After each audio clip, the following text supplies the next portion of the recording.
The day started like any other in Mr. Carter's history class. It was third period, and the air inside the small classroom felt heavy with boredom. Fluorescent lights buzzed softly above rows of wooden desks, their surfaces scarred by years of carved initials and doodles. At the front of the room stood Mr. Carter, a man in his late 40s with thinning hair and a perpetually sarcastic tone that often masked his lack of patience. His lessons were predictable, lectures punctuated by dry jokes that only he seemed to find funny. Among the 25 students seated before him was Min-Jun Choi, a quiet Korean exchange student who had joined the school just 2 months earlier. Min-Jun sat near the middle of the room, his posture stiff but attentive. He carried himself with a sense of caution, always careful not to draw too much attention to himself.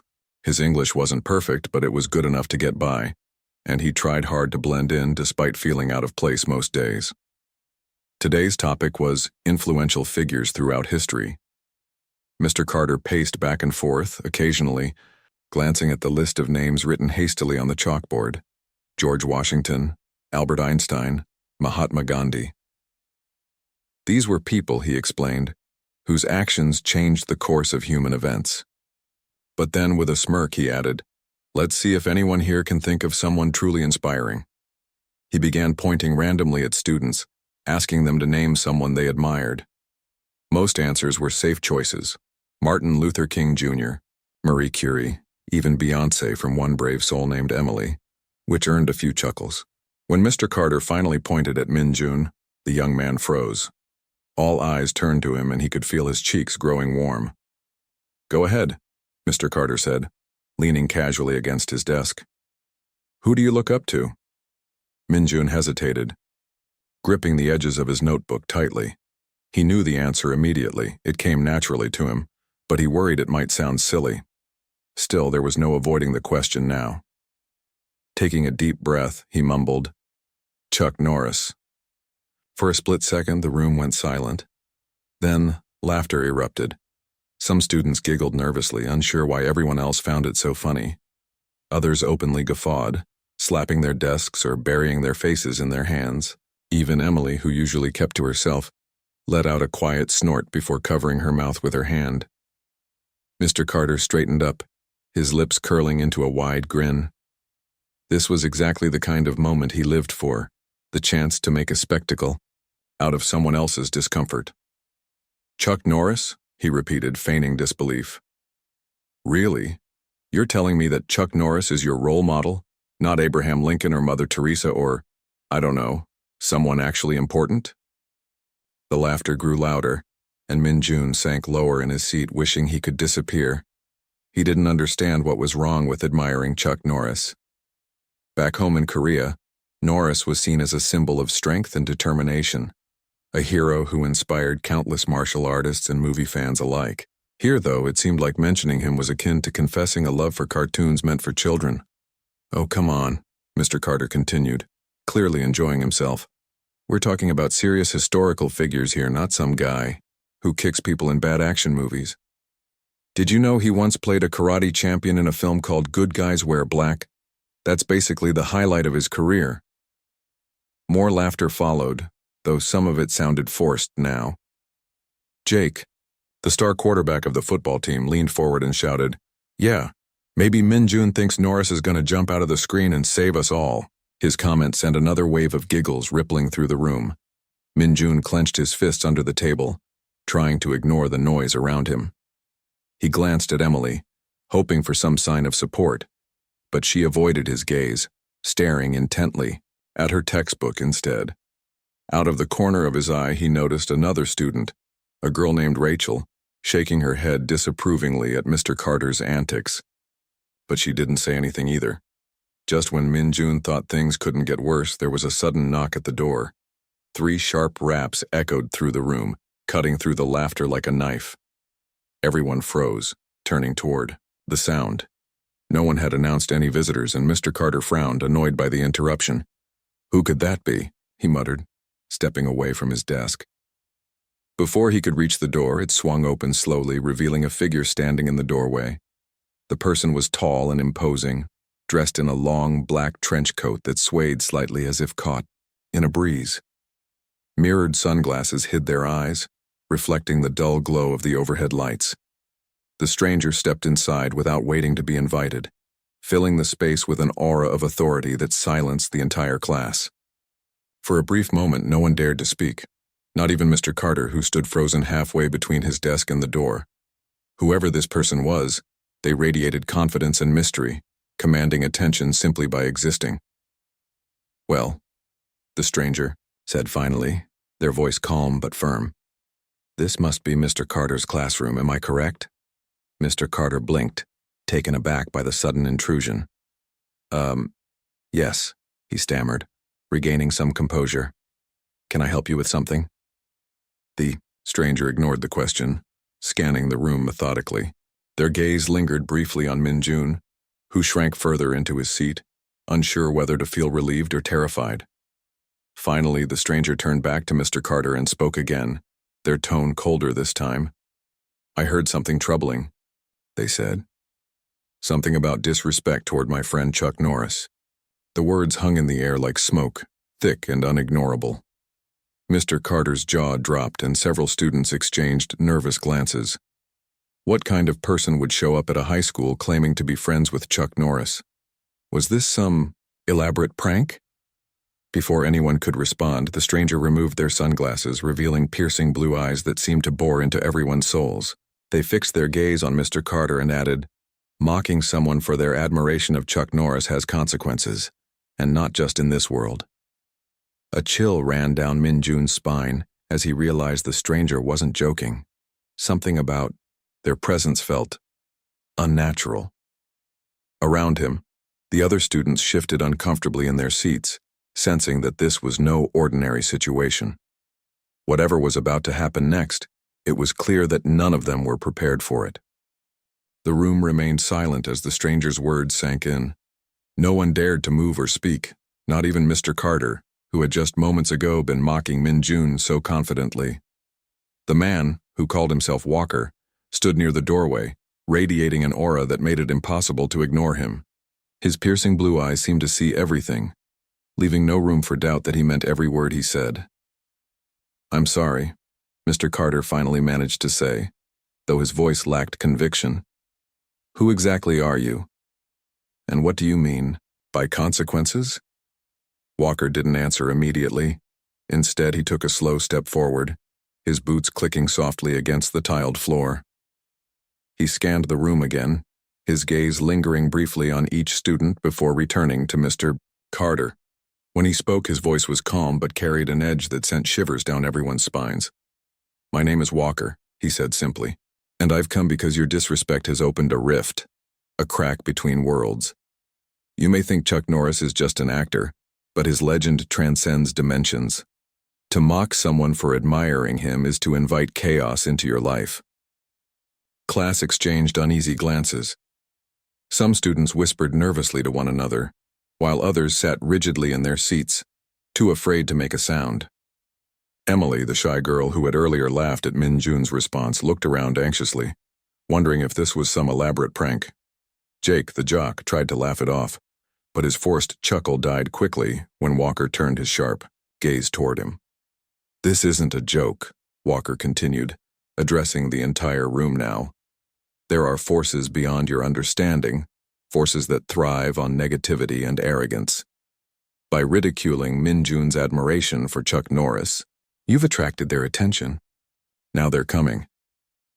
Min-jun's heart raced as he realized Walker was talking about him. He hadn't expected anyone to defend him, let alone a mysterious stranger claiming to know Chuck Norris personally. Despite the strangeness of the situation, part of him felt a flicker of hope. Maybe this man could put an end to the humiliation he'd endured today. What kind of forces?" Emily stammered, her voice trembling. She regretted speaking up almost instantly, but Walker didn't seem angry. If anything, he looked thoughtful, as if weighing how much to reveal. "They call themselves void spawn," he explained. "Creatures born from fear and mockery. They feed on emotions like yours, arrogance, cruelty, and despair. Once they find a way into our world, they'll stop at nothing until they consume everything in their path." As he spoke, Strange things began happening around the classroom. The lights above flickered erratically, casting eerie shadows on the walls. A low hum filled the air, growing louder with each passing second. One of the windows rattled violently, though there was no wind outside. Students gasped and shifted uncomfortably, their earlier amusement replaced by genuine fear. Mr. Carter, however, refused to back down entirely. "Look," he said, attempting to regain control of the situation. "I don't know who you are, or what you're trying to pull here, but this has gone far enough. Security will be here any minute and—" He stopped abruptly when Walker raised a hand, silencing him. Without saying a word, Walker reached into his coat pocket and pulled out a small silver device that resembled a pocket watch. He pressed a button on its surface, and the humming noise ceased immediately. The lights stabilized, and the rattling window fell still. "All electronics in this room are now disabled," Walker announced. "You won't be calling anyone for help. Not yet, anyway." Panic rippled through the class. Several students grabbed their phones instinctively, only to discover that none of them worked. Even the clock on the wall had stopped ticking. Mr. Carter's face turned pale as he realized the truth. Whatever was happening, it wasn't normal. "Why are you doing this?" Mr. Carter demanded, his voice rising in desperation. "What do you want from us?" Walker fixed him with a cold stare. "I'm not doing this," he replied. "You did this. Your mockery created a rift, and now we must deal with the consequences. But first I need to know, do any of you truly believe in heroes, or is cynicism all you have left?" His question hung in the air unanswered. Most of the students avoided eye contact, unsure how to respond. Belief in heroes felt like something reserved for childhood, not something adults or teenagers, seriously, entertained anymore. Yet as Walker's words echoed in their minds, some began to reconsider. Minjun hesitated for a moment before raising his hand slightly. Walker noticed immediately and nodded toward him. "Yes," he prompted.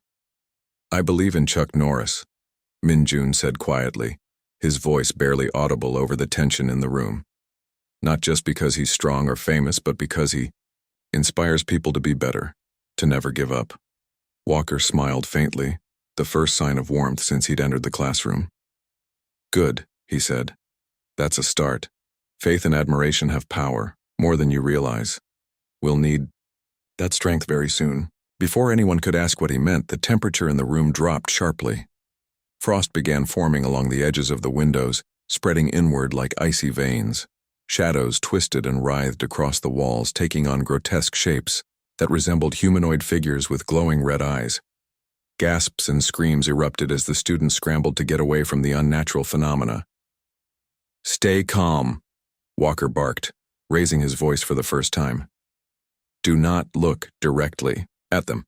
Eye contact will draw them closer." The creatures, void spawn as Walker had called them, began moving toward the students, their movements jerky and unnatural. Each step they took left scorch marks on the floor, and their guttural growls sent waves of terror through the room. Mr. Carter backed away frantically, tripping over his own feet and landing hard on the ground. His earlier bravado was gone, replaced by sheer panic. "Help us!" Emily cried, clutching her desk tightly.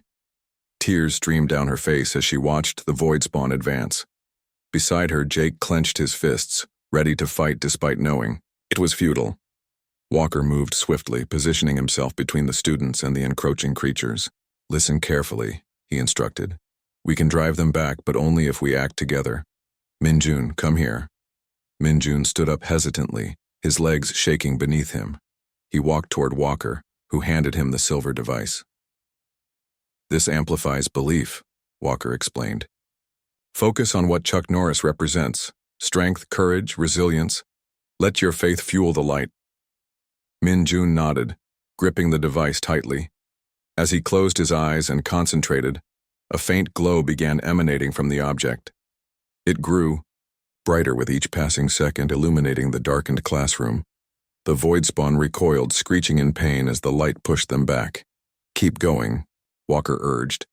"Don't lose focus." Encouraged by Minjun's success, Emily and Jake stepped forward too. "We believe in heroes," Emily whispered, her voice steady despite her fear.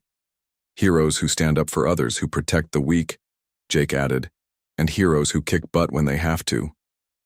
His attempt at humor earned a few nervous laughs, but it also strengthened the light surrounding them. Together, the three students formed a barrier of radiant energy, driving the void spawn further away. Walker watched approvingly, noting how their combined belief created a force strong enough to repel the creatures. For the first time since entering the classroom, he allowed himself a small smile. But the battle was far from over. From the darkest corner of the room emerged a towering void spawn, larger and more menacing than the others. Its claws glinted wickedly in the dim light, and its glowing red eyes locked onto Minjun with predatory intent. "Hold your ground," Walker shouted, stepping forward to shield the students. With lightning-fast reflexes, he grabbed a nearby chair and hurled it at the creature, buying precious time for Minjun to refocus. The young Korean boy took a deep breath, remembering why he admired Chuck Norris in the first place. Heroes weren't defined by their fame or strength. They were defined by their ability to inspire hope in others. And right now, hope was the most powerful weapon they had. With renewed determination, Minjun tightened his grip on the silver device and shouted, "Chuck Norris would never give up." The light exploded outward, engulfing the classroom in brilliance. The blinding flash of light surged outward from the silver device in Minjun's hands, washing over the classroom like a tidal wave of pure energy. For a moment, everything seemed to freeze. The void spawn paused mid-motion, their twisted forms shuddering as if caught in an invisible force field. Then, with deafening screeches, they were pushed violently backward, dissolving into wisps of smoke that vanished into thin air. Minjun staggered slightly, overwhelmed by the intensity of what he had just done. His arms trembled from the effort, but he kept his grip on the silver device, its glow dimming now that the immediate threat was gone. He glanced up at Walker, who nodded approvingly. "Well done," Walker said, his voice calm but tinged with urgency. "But this isn't over yet, that big one, it's still out there." As if on cue, the towering void spawn re-emerged from the shadows near the far wall. It loomed over everyone, its claws scraping against the floor with a sound like nails on metal. Its glowing red eyes locked onto Minjun, radiating malice and hunger. The creature let out a guttural roar that shook the room, sending fresh waves of panic through the students. "Stay behind me," Walker commanded, stepping forward to shield Minjun and the others. He reached into his trench coat again, pulling out another object, a sleek metallic rod that extended with a flick of his wrist. It hummed softly, emitting a faint blue aura. Walker held it like a weapon, his stance tense and ready for battle. Meanwhile, Mr. Carter scrambled to his feet, his face pale and sweaty. He looked around frantically, searching for some way to escape, but the classroom door remained firmly shut. Shadows danced unnaturally along the edges of the walls, making it clear that leaving wasn't an option, not while the void spawn still lurked nearby. "What do we do now?" Emily asked, her voice trembling. She clutched Jake's arm tightly, her knuckles white from the strain.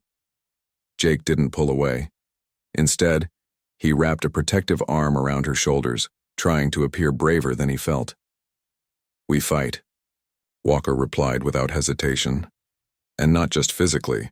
These creatures feed on negativity, on fear, arrogance, and doubt. To defeat them, we need belief. Belief in something greater than ourselves." He turned to Minjun, who was still recovering from the surge of energy he'd unleashed moments ago. "You've already proven you have faith," Walker continued. "But faith alone won't be enough to stop that thing. We need everyone's strength, do you understand?" Minjun nodded slowly, though uncertainty lingered in his eyes. He looked toward his classmates, hoping they would step up despite their fear. Surprisingly, Emily was the first to respond. "I believe in heroes too," she said softly, her voice gaining strength as she spoke. "Heroes who stand up for what's right, even when it's hard. Heroes who inspire us to be better people." Jake hesitated for a beat before adding, "Yeah, and heroes who don't take crap from anyone. Like Chuck Norris. I may not know much about him, but if he can kick butt and save the day, then count me in." Their words ignited a spark among the other students. One by one, they began voicing their thoughts, each contribution strengthening the resolve in the room. Even Rachel, the girl who had earlier disapproved of Mr. Carter's mockery, chimed in. I believe in people who care about others, who make sacrifices because it's the right thing to do. Walker listened intently, nodding as the collective belief grew stronger. The faint hum of energy returned, mingling with the fading glow of the silver device in Minjun's hands. Together, the students formed a circle around Minjun and Walker, creating a barrier of hope and determination. Mr. Carter, however, remained silent, his pride warring with his fear. He wanted to run, to hide, to deny any responsibility for the chaos erupting around him. But deep down, he knew he couldn't escape the consequences of his actions. Slowly, reluctantly, he joined the group, muttering, Fine, I believe in redemption. In second chances. His admission surprised everyone, including himself. Yet, as soon as the words left his lips, the atmosphere shifted. The oppressive weight pressing down on the room lifted slightly, replaced by a sense of unity and purpose. Good, Walker said, his tone softer now. Now focus. Channel your belief into Minjun. Let it strengthen him so he can finish this. Minjun closed his eyes, drawing on the support of his classmates. Images of Chuck Norris flashed in his mind. Scenes from movies where Norris fought impossible odds, stood tall in the face of danger, and inspired countless fans around the world. But it wasn't just about Norris anymore. It was about believing in the idea of heroism itself, the power of courage, resilience, and selflessness. The silver device in Minjun's hands began to glow again, brighter this time. The light spread outward, enveloping the entire classroom in a warm golden hue. The towering void spawn roared in defiance, lashing out with its claws, but the light repelled it effortlessly. Each swipe it attempted only pushed it farther back, weakening it until it collapsed into a writhing mass of shadow. You're doing it, Emily exclaimed, tears streaming down her face. Keep going, Minjun. With a final shout, Minjun raised the device high above his head. Chuck Norris never gives up, and neither will I. The light erupted in a brilliant explosion, filling every corner of the room and banishing the remaining traces of darkness. When the glow finally faded, the classroom was silent once more. The void spawn were gone, leaving no trace of their existence. The temperature returned to normal, and the tension in the air dissipated completely. Walker lowered his metallic rod, a satisfied smile playing on his lips. It's done, he announced. You've closed the rift, for now. The students stared at him in stunned silence, processing what had just happened. Some hugged each other tightly, while others simply sank into their seats, exhausted but relieved. Mr. Carter slumped against his desk, his face buried in his hands. Walker approached Minjun, placing a hand on his shoulder. You should be proud, he said. Faith and admiration are powerful forces. Remember that.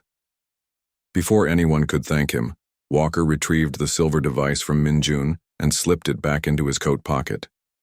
This world needs more people like you, he added, glancing at the entire class. People who believe in heroes, not just the ones in movies, but the ones within themselves. And with that, Walker turned and walked toward the door. As he stepped into the hallway, the glowing cracks along the frame vanished, leaving the corridor looking perfectly ordinary.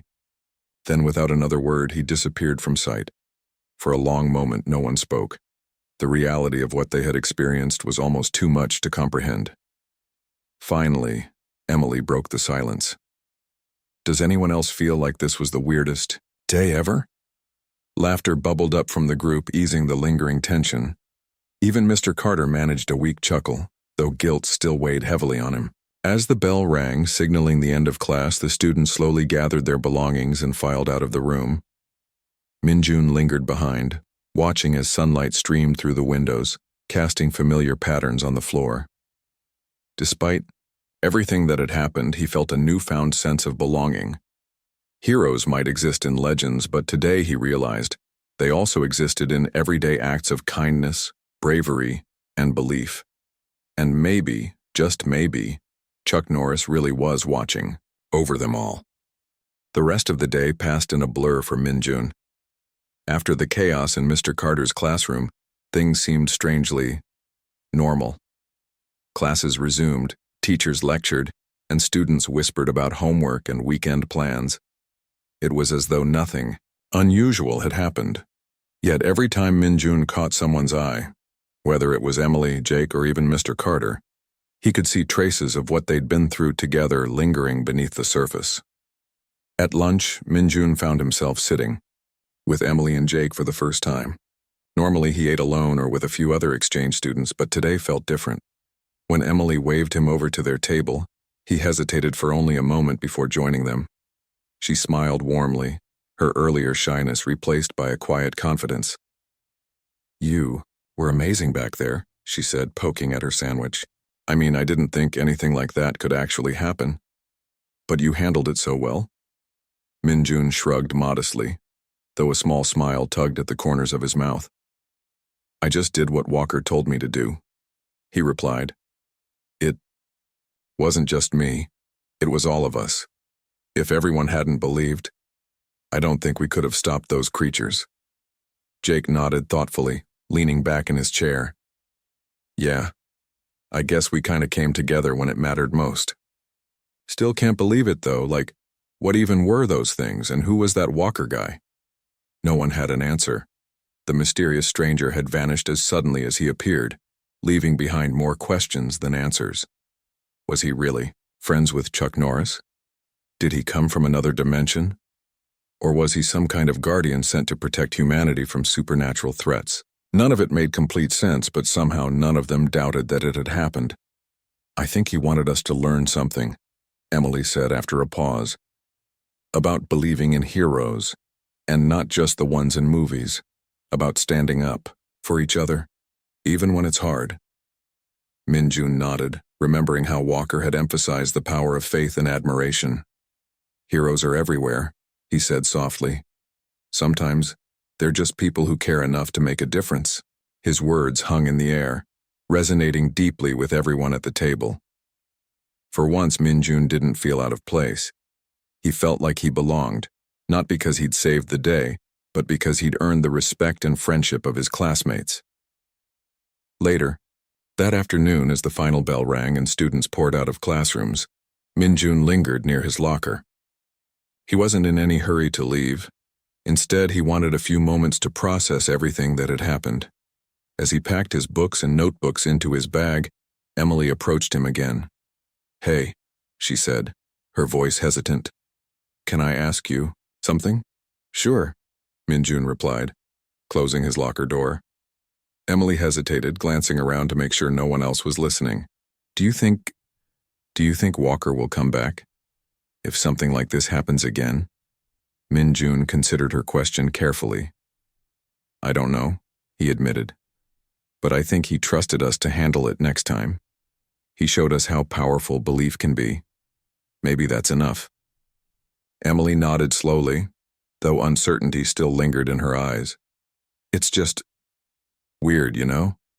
Thinking about all these forces out there waiting to cause trouble. What if we're not ready?" "We won't be alone," Minjun said firmly. "We have each other now, and besides, Chuck Norris is always watching." He grinned, trying to lighten the mood. To his relief, Emily laughed softly. "Yeah, maybe you're right. Let's hope so anyway." As they walked toward the exit together, Minjun noticed Mr. Carter standing near the front doors talking quietly with the principal. The teacher looked pale and distracted, his usual sarcastic demeanor replaced by an uncharacteristic seriousness. When he spotted Minjun, he gave a slight nod, almost imperceptible but meaningful nonetheless. Minjun didn't hold a grudge against Mr. Carter. In fact, he felt a strange sort of sympathy for the man. It must have been humbling to face the consequences of his own arrogance and to realize how much harm a simple act of mockery could cause. Perhaps this experience would change him for the better. Outside, the sun was setting, casting long shadows across the parking lot. Students hurried to their cars or buses, eager to leave the school behind for the day. But Minjun took his time, savoring the quiet moments. He glanced at Emily, who was saying goodbye to Jake before heading home. She turned back to him with a small wave. "See you tomorrow?" she asked. "Yeah," Minjun replied, smiling. "See you tomorrow." As he started walking toward the bus stop, Minjun couldn't help but reflect on everything that had changed in just one day. He had arrived at school feeling invisible, dismissed as just another foreign student whose interests didn't matter. Now he felt seen, not just by his classmates, but by himself. He realized that heroes weren't defined by fame or strength. They were defined by their ability to inspire others and bring people together. And maybe, just maybe, Minjun thought, he could be a hero too, in his own small way. That night, as Minjun lay in bed staring at the ceiling, he replayed the events of the day in his mind. Every detail, the laughter, the fear, the triumph, felt vivid and real. He wondered if anyone else would ever believe him if he told them what had happened. Probably not. But that didn't matter. What mattered was that he believed. Before drifting off to sleep, Minjun whispered softly to himself, "Chuck Norris would never give up. And neither will I." Far away, in a place beyond imagination, a man in a cowboy hat smiled knowingly, tipping his hat ever so slightly. The next few days passed quietly for Minjun, almost too quietly. After the chaos of the void spawn attack, life seemed to return to its usual rhythm. Classes resumed without incident, teachers went back to their lectures, and students forgot about the strange events that had unfolded in Mr. Carter's classroom, or at least pretended to. But for Minjun, the memory of that day lingered vividly, replaying itself in his mind whenever he closed his eyes. On Friday afternoon, after school let out, Minjun decided to take a walk through his neighborhood instead of heading straight home. He needed time to think, to process everything that had happened. As he strolled along the tree-lined streets, he noticed Emily riding her bike toward him. She slowed down when she saw him and hopped off, walking beside him. "Hey," she said, her voice tentative. "Mind if I join you?" Minjun shook his head. "Not at all." They walked together in silence for a while, the only sounds coming from the rustling leaves and distant chirping of birds. Finally, Emily broke the quiet. "I've been thinking a lot about what happened," she admitted. "About Walker and those things. Do you think it'll happen again?" Minjun shrugged, unsure how to answer. "Maybe," he said. "Walker said our belief kept them away, but I don't know if we can count on him showing up every time." Emily frowned, kicking a pebble ahead of her.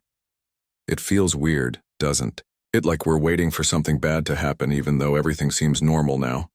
"It does," Minjun agreed. "But maybe that's part of being a hero, not just fighting monsters, but staying ready for whatever comes next."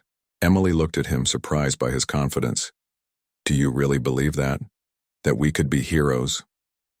Minjun thought for a moment before answering. "I think anyone can be a hero. It's not about being strong or famous. It's about standing up for what's right even when it's hard, even when no one else notices." His words resonated with Emily, who nodded slowly. "You're braver than I am," she said softly. "If I were in your shoes, I don't think I would have stepped forward like you did." "You might be surprised," Minjun replied with a small smile. "When it matters most, people find strength they didn't know they had." Their conversation shifted to lighter topics as they continued walking. The upcoming science fair, Jake's latest football game, and Emily's plans to visit her grandparents over the weekend. For a little while, it felt like nothing unusual had ever happened. They were just two teenagers enjoying a peaceful evening in their neighborhood. But as they approached Minjun's house, Emily hesitated. "Can I ask you something?" she said, stopping near the porch steps.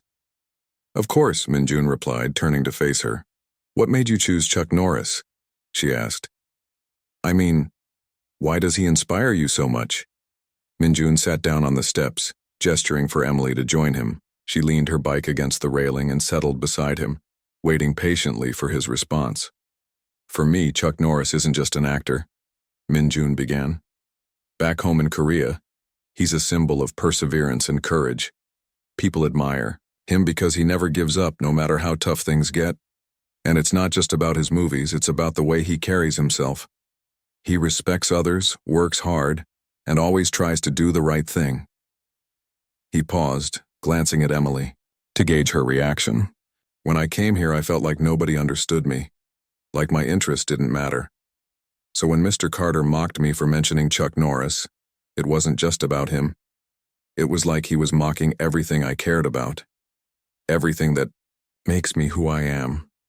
Emily listened intently, her expression softening. "I'm sorry," she said sincerely. "I shouldn't have laughed that day. None of us should have. We didn't realize how much it meant to you." "It's okay," Minjun assured her. "What matters is what we learned afterward, about believing in each other, and in ourselves." Emily smiled faintly, staring out at the horizon where the last rays of sunlight painted the sky in fiery shades of orange and pink. "Do you think Walker will come back?" she asked after a moment. "I don't know," Minjun admitted. "But I think he trusted us to handle whatever comes next. Heroes aren't just people who save the day. They're people who keep trying even when it's hard." As they sat together watching the sun dip below the horizon, neither of them noticed the faint shimmer in the air nearby, a barely perceptible ripple, like heat waves rising from asphalt. Somewhere far beyond their awareness, forces stirred, restlessly, waiting for another crack to form between worlds. Later that night, as Minjun lay in bed staring at the ceiling, he couldn't shake the feeling that their battle wasn't truly over. The Void Spawn had been defeated for now, but the rift Walker mentioned still existed, hidden beneath layers of reality. What if someone else mocked a hero tomorrow? Or worse, what if someone deliberately tried to tear open the veil between dimensions? These thoughts troubled him, but they also gave him purpose. If he and his classmates could summon enough belief to drive back creatures born of fear and arrogance, then surely they could face whatever challenges lay ahead. Together, they were stronger than any single person alone. Before drifting off to sleep, Minjun whispered softly to himself, "We'll be ready." Far away, in a place beyond imagination, a man in a cowboy hat tipped his hat slightly, his lips curving into a knowing smile. The following Monday morning, Minjun walked into Mr. Carter's classroom feeling different.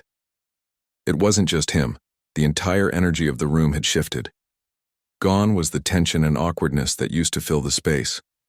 Instead, there was a sense of camaraderie among the students. Even Mr. Carter seemed changed. His usual sharp tone was replaced by a quieter, more respectful demeanor.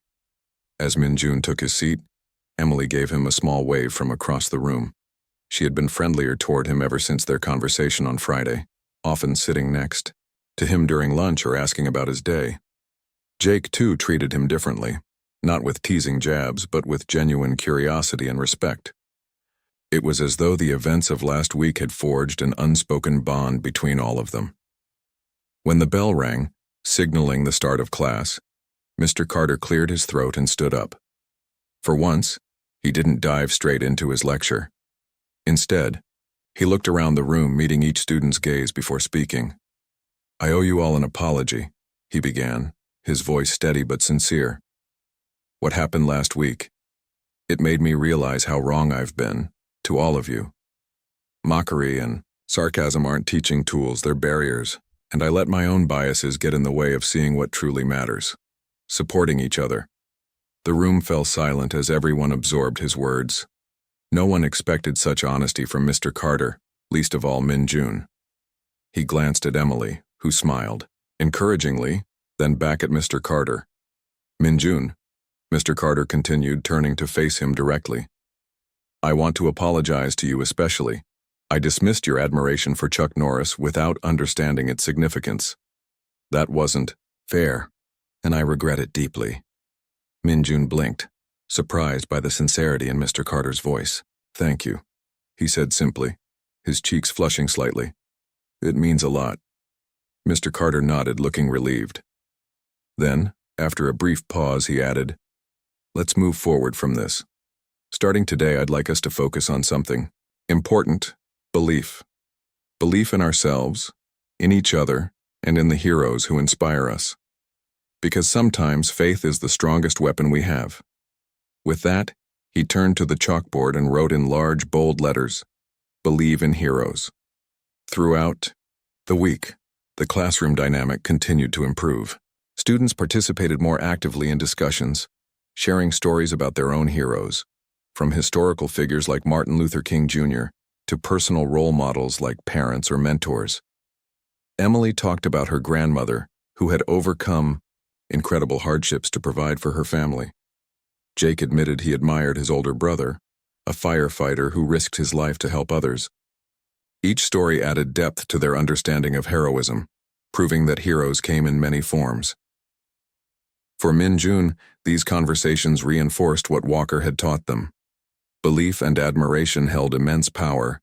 It wasn't just about Chuck Norris anymore. It was about recognizing the strength and courage within themselves and those around them. By Friday, the transformation was undeniable. The once divided class now felt like a team, united by shared experiences and mutual respect. During lunch, Min-jun found himself laughing alongside Emily and Jake, discussing everything from upcoming exams to weekend plans. For the first time since arriving in America, he truly felt like he belonged. That evening, as Min-jun walked home from school, he noticed a familiar figure leaning casually against a lamppost near his house. Tall, dressed in a black trench coat and wearing mirrored sunglasses despite the fading sunlight, it was Walker. Min-jun froze, unsure whether to approach him or run inside. But Walker pushed off the lamppost and stepped forward, removing his sunglasses to reveal piercing blue eyes. "You've done well," Walker said, his tone approving. "The rift has healed for now." "Does that mean the void spawn are gone?" Min-jun asked cautiously. "For now," Walker repeated. "But remember, negativity and arrogance can reopen it at any time. Your job, and theirs, is to keep believing, to stand up for what's right even when it's hard." Min-jun nodded, feeling a mix of relief and responsibility. "We'll be ready," he promised. Walker smiled faintly, tipping his head in acknowledgement. "Good. Heroes aren't defined by their victories alone, but by their willingness to fight again tomorrow. You've proven yourselves capable." Before Min-jun could respond, Walker turned and began walking away. As he disappeared around the corner, Min-jun called out, "Wait, will we see you again?" Walker paused mid-step, glancing over his shoulder. "Only if you need me," he replied cryptically. Then, with a final nod, he vanished into the shadows. Back at home, Min-jun sat on the porch steps, watching the stars appear one by one in the night sky. He thought about everything that had happened, the laughter, the fear, the triumph, and realized how much he and his classmates had grown. They weren't just survivors of an extraordinary event. They were believers in something greater than themselves. As he gazed upward, Min-jun whispered softly, "Thank you, Chuck Norris. And thank you, Walker." Far above, in a place beyond imagination, a man in a cowboy hat tipped his hat slightly, his lips curving into a knowing smile. Somewhere, nearby, Walker watched silently, satisfied that humanity had taken another step toward becoming its own greatest heroes.